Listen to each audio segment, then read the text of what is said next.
সূরা ফাতিহা 7 বার পাঠ করে দুধে ফু দিলে কি হয়? আমি আবার বলছি, সূরা ফাতিহা 7 বার পাঠ করে দুধে ফু দিলে কি হয়? খুবই দামি এবং গুরুত্বপূর্ণ আমলটি। আমলটি আপনি শিখে রাখুন, আপনার কাজে লাগবে।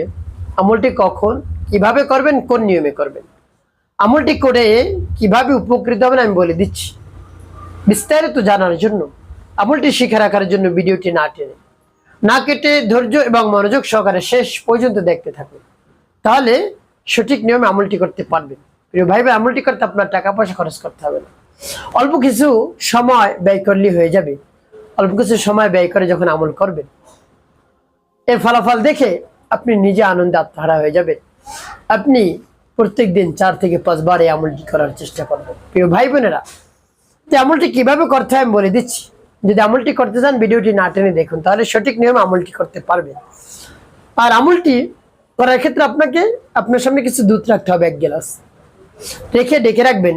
দুধটা আগে থেকে আপনি রেডি করে রাখবেন, জাল দিয়ে ঠান্ডা করে আপনার সামনে রাখবেন, ডেকে রাখবেন। এরপর উত্তমরূপে পবিত্রতা অর্জন করবেন।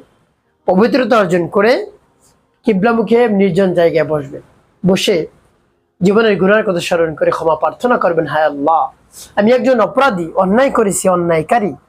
আমার সব ধরনের অন্যায় অপরাধ ক্ষমা করে দিয়ে অন্তরকে পাক পবিত্র বানিয়ে দিন। এরপরে 3 বার দুরূদ শরীফ সাল্লাল্লাহু আলাইহি ওয়াসাল্লাম, সাল্লাল্লাহু আলাইহি ওয়াসাল্লাম, সাল্লাল্লাহু আলাইহি ওয়াসাল্লাম ইস্তিগফার দুরূদ শরীফ যখন পাঠ করা হয়ে যাবে, এরপরে আপনি সূরা ফাতিহা পাঠ করবেন। আর সূরা ফাতিহা সম্পর্কে আপনি যদি জানেন অবাক হয়ে যাবেন, এতই গুরুত্বপূর্ণ। সূরা ফাতিহা হলো পবিত্র কোরআন কারীমের সর্বপ্রথম সূরা, সূরাতুল ফাতিহা। আর এটার 14টি নাম রয়েছে। এর একটি নাম রয়েছে সূরাতুশ শিফা, রোগ মুক্তির সূরা। যে কোনো উদ্দেশ্যের জন্য আপনি সূরা ফাতিহা পাঠ করে আমল করবেন, আল্লাহ রাব্বুল আলামিনের কাছে বলবেন, দেখবেন সাথে সাথে সেই রোগ দূর হয়ে গেছে, রোগ থেকে মুক্তি পাবেন ইনশাআল্লাহ। তো প্রিয় ভাই বোনেরা, তাই 7 বার পাঠ করে দুধে ফু দিলে কি হয় আমি পরে বলে দিচ্ছি, আগে আমলটি শেষ করে নেই। আর সূরা ফাতিহার গুরুত্ব এত, দেখুন নামাজের প্রত্যেক রাকাতে রাকাতে সূরাতুল ফাতিহা পাঠ করতে হয়। সূরা ফাতিহা না পড়লে নামাজ হবে না। তাই পরিপূর্ণ বিশ্বাস এবং আস্থা নিয়ে আমলটি করুন। তো যখন ইস্তিগফার দুরূদ শরীফ পাঠ করা হয়ে যাবে, সূরা ফাতিহা পাঠ করবেন। যখন পাঠ করবেন, রব্বি কারীমের কাছে বলবেন, আল্লাহ, আপনার কোরআনের শরণাপন্ন হয়েছি।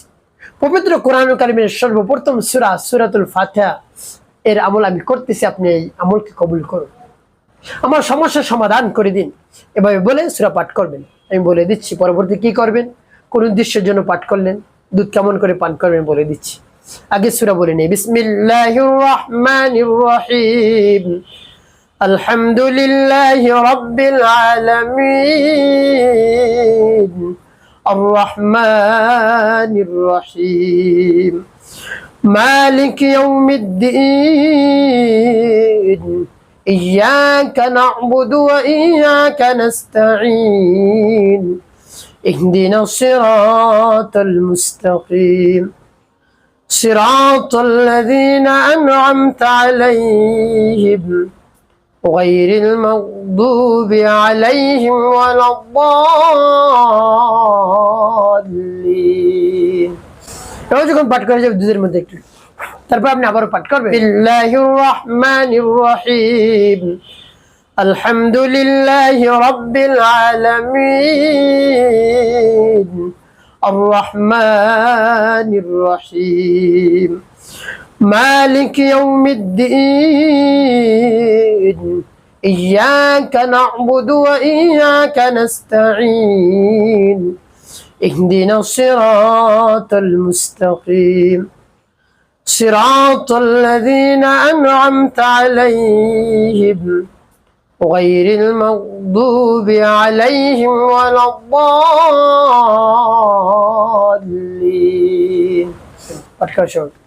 তারপর আপনি মনে দরদ নিয়ে আবার পাঠ করবেন। বিসমিল্লাহির রহমানির রহিম, আলহামদুলিল্লাহি রাব্বিল আলামিন, الرحمن الرحيم، مالك يوم الدين، إياك نعبد وإياك نستعين، اهدنا الصراط المستقيم، صراط الذين أنعمت عليهم গায়রিল মাগদুবি আলাইহিম ওয়ালাদ-দাল্লিন। পাঠ করছো একটু প্রিয় ভাইবা, কতবার? গুনি গুনি 7 বার পাঠ করবেন, 7টি ফু। এরপর পাঠ করবেন ইয়া যাল জালালি ওয়াল ইকরাম, ইয়া যাল জালালি ওয়াল ইকরাম। এখন পাঠ করে হয়ে যাবে 3 বার। এরপরে ফু দিবেন একটু। শেষে নবীজি সাল্লাল্লাহু আলাইহি ওয়াসাল্লাম মুহাব্বত নিয়ে, ভালোবাসা নিয়ে 7 বার দুরূদ ইব্রাহিম পাঠ করবেন। আল্লাহুম্মা সাল্লি আলা মুহাম্মাদিন ওয়া আলা আলি মুহাম্মাদ কামা সাল্লাইতা আলা ইব্রাহিম وعلى آل إبراهيم إنك حميد مجيد اللهم بارك على محمد وعلى آل محمد كما باركت على إبراهيم وعلى آل إبراهيم إنك حميد مجيد اللهم صل على محمد وعلى آل محمد كما صليت على إبراهيم وعلى آل إبراهيم إنك حميد مجيد اللهم بارك على محمد وعلى آل محمد كما باركت على إبراهيم وعلى آل إبراهيم إنك حميد مجيد اللهم صل على محمد وعلى آل محمد كما صليت على إبراهيم وعلى آل إبراهيم إنك حميد مجيد اللهم بارك على محمد وعلى آل محمد كما باركت على إبراهيم وعلى آل إبراهيم إنك حميد مجيد। দুরূদ ইব্রাহিম পাঠ করে হয়ে গেল। এরপর দুটি ফু দিবেন। প্রিয় ভাই, আমলটি শেষ করুন, উদ্দেশ্যের জন্য আমল করলেন। দুধ কেমন করে আপনি পান করবেন আমি বলে দিচ্ছি। প্রিয় ভাই বোনেরা, এই দুধ আপনি আমলের শেষে পান করবেন। পান করলে কি হবে? শারীরিক শক্তি চলে আসবে, যত ধরনের শারীরিক দুর্বলতা রয়েছে সব দূর হয়ে যাবে। প্রিয় ভাই বোনেরা, লজ্জা নাই জানতে হবে। আপনি স্ত্রীর সামনে গিয়ে লজ্জিত হয়ে পড়েন, কোনোভাবেই তাকে তৃপ্তি দিতে পারছেন না, সহবাস করতে পারছেন না। এর আগেই আপনার সমস্যা শুরু হয়ে যায় স্ত্রীর সামনে গেলেই। তাই আপনাকে অনেক লজ্জা দেয় আপনার স্ত্রী, আপনাকে ভালোবাসে না। তাই আপনি এভাবে আমল করুন, দেখবেন দীর্ঘ সময় আপনি স্ত্রীকে তৃপ্তি দিতে পারবেন, সহবাস করতে পারবেন, দীর্ঘ সময় ধরে আপনি মিলন করতে পারবেন। তাহলে আপনার স্ত্রী আপনার উপর খুশি হয়ে যাবে। স্ত্রীকে সুখ দিলে তিনি খুশি হয়ে যাবেন, আপনাকে পাগলের মতো ভালোবাসবেন।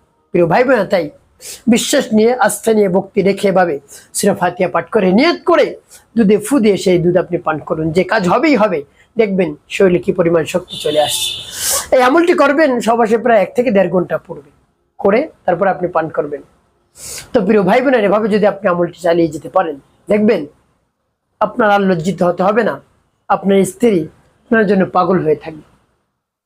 একটি কাজ আপনাকে করতে হবে, 5 ওয়াক্ত নামাজ আদায় করতে হবে, মানুষের কল্যাণে খেদমতে কাজ করবে। অবশ্যই আপনার জীবন সুখময় হবে, শান্তিপূর্ণ হবে ইনশাআল্লাহ।